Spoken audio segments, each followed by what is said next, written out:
ഇന്നത്തെ വീഡിയോ നമുക്ക് പൂവിൽ നിന്ന് തന്നെ തുടങ്ങാം. വേറൊന്നുമല്ല, ഗാർലിക് വൈൻ പൂത്ത് കിടപ്പുണ്ട്. അതൊന്ന് കാണിച്ചേക്കാമെന്ന് വെച്ചു. ആ കാപ്പി ഒരു ചെറിയൊരു കാപ്പിയാണ്, വെട്ടിക്കളഞ്ഞിട്ട് അത് കിളുത്ത് കയറിയേക്കുവാണ്. അതേ മുഴുവൻ ഇങ്ങനെ പൂത്ത് നിറഞ്ഞു കിടക്കുക. പക്ഷേ നമുക്കങ്ങനെ മൊത്തത്തിൽ പിടിക്കാനായിട്ട് പറ്റുന്നില്ല, അതിൻ്റെ മണ്ടഭാഗമായതുകൊണ്ട്. അതുകൊണ്ട് താഴെ നിന്ന് കാണിക്കാൻ പറ്റിയൊക്കെ കാണിച്ചത്. ഞാനൊരു കപ്പ തൈ പറിച്ച് നട്ടായിരുന്നു, അത് കിളുത്തിട്ടുണ്ട്. അതും കൂടെ ഒന്ന് കാണിച്ചേക്കാമെന്ന് വെച്ച് കാണിക്കുന്ന കേട്ടോ. കപ്പയുടെ തൈയായിരുന്നു, അതുകൊണ്ട് ഇത്ര ആയപ്പോൾ തന്നെ പറിച്ച് നട്ടത്. അപ്പം നമുക്കിനി കാര്യത്തിലേക്ക് വരാം. നമുക്ക് ചെറിയൊരു ഫുഡുമായിട്ടാണ് ഇന്ന് വന്നേക്കുന്നത്. വേറൊന്നുമല്ല, മീൻ മുട്ടയാണ്. മീൻ മുട്ട നമുക്കൊന്ന് ചെറുതായിട്ട് ഫ്രൈ ആക്കി എടുക്കാം. ഇത് അതിൽ ചേർക്കാനായിട്ട് വെളുത്തുള്ളി, ഇഞ്ചി ചതച്ച് നമ്മളൊന്ന് അതിനകത്തേക്ക് ഇടുവാണ്. അതിൻ്റെ കൂടെ തന്നെ 2 പച്ചമുളകും കൂടെ നമ്മൾ ചതച്ച് ചേർക്കുന്നുണ്ട്. അപ്പോൾ ഇതിൽ നമ്മൾ ചതച്ചു അതിനകത്തേക്ക് ഒന്ന് എടുത്തിട്ട് ഒന്ന് പുരട്ടി കൊടുക്കാം. അതിൻ്റെ കൂടെ പൊടികളും നമുക്ക് ആവശ്യത്തിന് പൊടികളും ചേർക്കണം. ആവശ്യത്തിന് ഉപ്പ് നമ്മൾ ചേർത്ത് കൊടുക്കുന്നുണ്ട്. അതുപോലെ തന്നെ മുളക് പൊടി കുറച്ച് ലേശം മുളക് പൊടി മതി, ഒത്തിരി വേണ്ട. കുറച്ച് മുട്ടയുള്ള മുട്ട നമ്മൾ ആദ്യം ചെറുതായിട്ടൊന്ന് അരിഞ്ഞെടുത്തായിരുന്നു കേട്ടോ. മീൻ മുട്ട ചെറുതായിട്ടൊന്ന് അരിഞ്ഞെടുത്തു. അതിലേക്ക് മുളക് പൊടി, വെളുത്തുള്ളി, ഇഞ്ചിയും പേസ്റ്റല്ല ചതച്ചത്, കുറച്ച് കറിവേപ്പില, അതുപോലെ തന്നെ മഞ്ഞൾപ്പൊടി, ഇത്ര സാധനം നമ്മൾ ഇട്ടിട്ട് നന്നായിട്ടൊന്ന് ഇളക്കി കൊടുക്കുവാണ്. ഇളക്കി യോജിപ്പിച്ച് നമ്മളൊരു 10-20 മിനിറ്റ് നമ്മൾ വെക്കുന്നുണ്ട് കേട്ടോ. വെച്ചിട്ട് വേണം നമുക്കൊന്ന് എടുക്കാനായിട്ട്.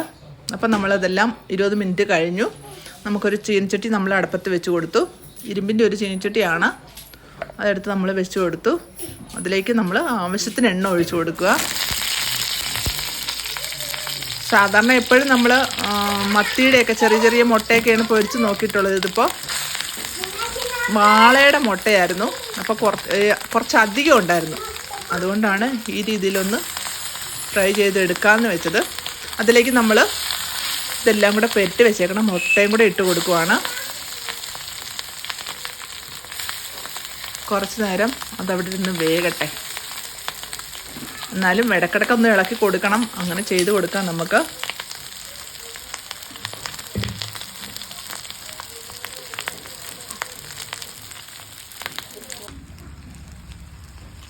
ഒന്ന് ഇളക്കിയതേ ഉള്ളു കേട്ടോ. ഈ കോലത്തിലായി. അപ്പോൾ അതിൻ്റെ അകത്ത്, മുട്ടയുടെ അകത്ത് നെയ്യ് ഉണ്ടായിരുന്നു. ആ നെയ്യും കൂടെ ഉരുകി വരുന്നുണ്ട്. അപ്പോൾ വെളിച്ചെണ്ണയുടെ ആവശ്യമില്ലായിരുന്നു എന്ന് തോന്നുന്നു. കണ്ടോ, നിറച്ച് നെയ്യ് ഉരുകി വന്നു. അതിൻ്റെ അകത്തേക്ക് നമ്മൾ ലേശം കുരുമുളകും കൂടെ പൊടിച്ച് ചതച്ചെടുത്തത് ഇട്ട് കൊടുക്കുവാണ്. അവസാന സ്റ്റേജായി. അപ്പോൾ നമ്മൾ കുറച്ച് തേങ്ങ അതിൻ്റെ പുറത്തേക്ക് ഇട്ട് കൊടുത്തു. എന്നിട്ടൊന്ന് ഇളക്കി കൊടുക്കുന്നുണ്ട് നമ്മൾ. പൊടിഞ്ഞു കേട്ടോ, പൊടിഞ്ഞു. ശരിക്കങ്ങ് കട്ടിക്ക് കിട്ടിയില്ല, പൊടിഞ്ഞു പോയി. ഇത് നമ്മുടെ പവിഴമല്ലിയാണ് കേട്ടോ. പക്ഷേ ആശിച്ച് മോഹിച്ചൊക്കെ കൊണ്ടുവന്ന് വെച്ചതാണ്, ഓൺലൈനിൽ നിന്ന് വാങ്ങിച്ച്. നന്നായിട്ട് കിളുത്തൊക്കെ കയറി. പക്ഷേ ഒരു കാര്യമുണ്ട്, രാത്രിക്കേ പൂവുണ്ടാകത്തുള്ളൂ. നേരം വെളുക്കുമ്പോൾ പൂ മുഴുവൻ താഴെ കിടക്കും. കണ്ടോ, ഇഷ്ടംപോലെ പൂവുണ്ടായിട്ടുണ്ട്. കണ്ടോ, മുഴുവൻ പൂവും താഴെയാണ് നേരം വെളുക്കുമ്പോൾ. കാര്യമൊക്കെ നല്ലതാണ്, ഉണ്ടാകുകയും ചെയ്യും.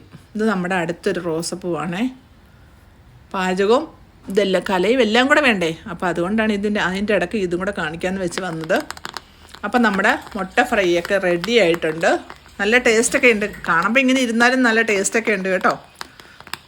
നല്ല ടേസ്റ്റാണ്. കഴിച്ചൊക്കെ നോക്കിയിട്ട് നമുക്ക് വേറൊരു പാത്രത്തിലേക്കൊക്കെ മാറ്റാം. കണ്ടോ, നമ്മൾ വേറൊരു പാത്രത്തിലേക്കൊക്കെ മാറ്റി നല്ല ടേസ്റ്റോട് കൂട്ടിയിട്ടുള്ള മുട്ട ഫ്രൈ ആണ് നിങ്ങളീ കണ്ടുകൊണ്ടിരിക്കുന്നത്. അപ്പോൾ എല്ലാവരും ഒന്ന് ട്രൈ ചെയ്ത് നോക്കുക കേട്ടോ. അപ്പോൾ അടുത്തൊരു വീഡിയോ ആയിട്ട് വരുമ്പോഴേ ബായ്.